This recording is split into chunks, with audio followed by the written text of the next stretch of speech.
Last week, the Vice President of the United States told us that a riot that happened here in the U.S. Capitol last year was the equivalent of the day in which Japan attacked us at Pearl Harbor and the U.S. was pulled into a world war that took the lives of over 3% of the world's population. And yesterday we were treated to the President telling us that election laws that are being passed by various states across the country over the last year are basically the equivalent of the segregation that existed in this country in the 1950s and 60s and before.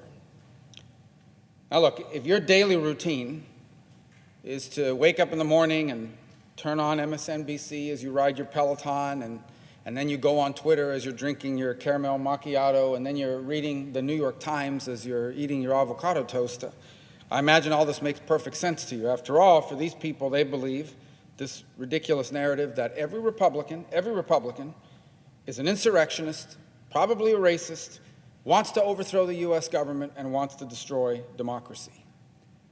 The good news is that the overwhelming majority of Americans happen to live back here on planet Earth. And what they're worried about, to the extent they even paid attention to any of the stuff that's been said over the last 2 weeks, what they're really worried about is the fact that everything costs more. You go to the grocery store and the shelves are empty. They have a small business and they hire someone on Monday who just disappears on Thursday and never comes back. You've got every day thousands of people illegally entering the United States across an open border. And by the way, we have a surge of violent crime and lawlessness across the country. That's probably what they're worried about. In fact, I know it is on a daily basis.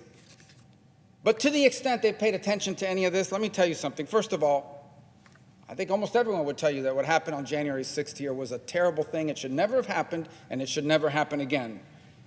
But I don't care how many candlelight vigils and musical performances you have from the cast of Hamilton. You're not going to convince at least most normal and sane people that our government last year was almost overthrown by a guy wearing a Viking hat and Speedos, okay? And I don't care, how many of these speeches the president gives in which he shouts out this hyperbole and all this melodrama. You're not going to convince people that having a state pass a law that says, for example, that you have to produce an identification is the same as segregation. Nevertheless, despite the fact that that's what most people in this country are worried about is inflation and all these other things, that's not what we're working on here. That's not what we'll spend this week on. That's not what the priority of this administration has been. That's not what the president is giving speeches about. They don't care. You may care about inflation back home. They care about the fact their crisis is that there's some laws in this country, for example, some states in this country that do not automatically force everyone to register to vote. They just automatically register everyone. That's the crisis. They don't care that store shelves are empty. In fact, they've denied that the store shelves are actually empty. For them, the real problem is that states have laws, for example, that don't allow these roving gang of activists to bully people into turning over their ballot so they can show up at 6:59 p.m. on Election Day and just dump it on an elections official. And by the way, they don't seem overly concerned that there are Americans that will be fired or not allowed into a restaurant unless they can produce their papers, their vaccine card. The real problem is how dare you ask them to produce a voter ID, a photo ID in order to vote. That's their real problem. So how can this be? I mean, how can there be such an enormous disconnect between what real people in the real world care about and are talking about on a daily basis and what we're going to spend our time talking about here in these speeches that have been given over the last week? It isn't about the Capitol riot. Everyone agrees the Capitol riot was terrible and shouldn't have happened, I think. Most everyone does. But these are some of the same people that downplayed. Over 700 riots, thousands of cases of looting that happened in America in the summer of 2020. It most certainly isn't about election laws that have been passed in the last year. They've been pushing these same bills with different titles and different names. They've been pushing all of this for the better part of a decade. And it certainly isn't about voting rights. It is easier than it has ever been in the history of the United States to register to vote and to vote. And the proof is that in 2020, we had the highest turnout in over 100 and something years. This isn't about any of that. If you're paying attention, let me tell you what this is about. This is about power. This is about power. This is about changing the rules of the Senate so they have the power to ram through an election law. And this is about ramming through an election law to make sure that they never lose power, to make it easier to win elections for them, and therefore have power for perpetuity.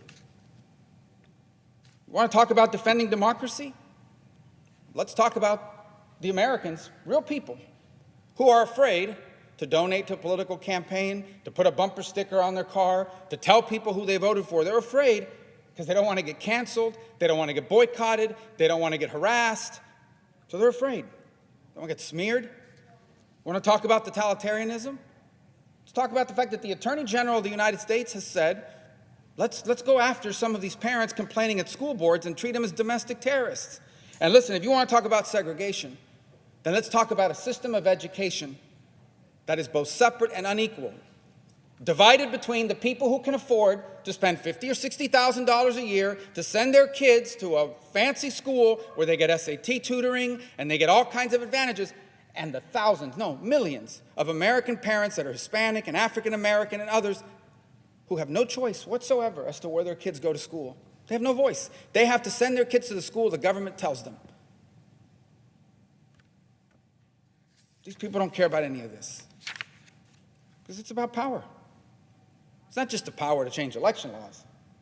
We've seen it. It's about the power to tell you what you're allowed to say. It's about the power to tell you where you're allowed to go. It's about the power to tell you what you're allowed to do. It's about the power to intimidate, to destroy, to smear, to call a racist, a bigot, a hater, anyone who dares get in your way, anyone who dares disagree with you. It's about the power to do that. Well, let me tell you something. I was raised by and have lived my entire life alongside people who lost their country, the country of their birth, to power-hungry people just like that. I warn you, do not stand by and allow it to happen to this one.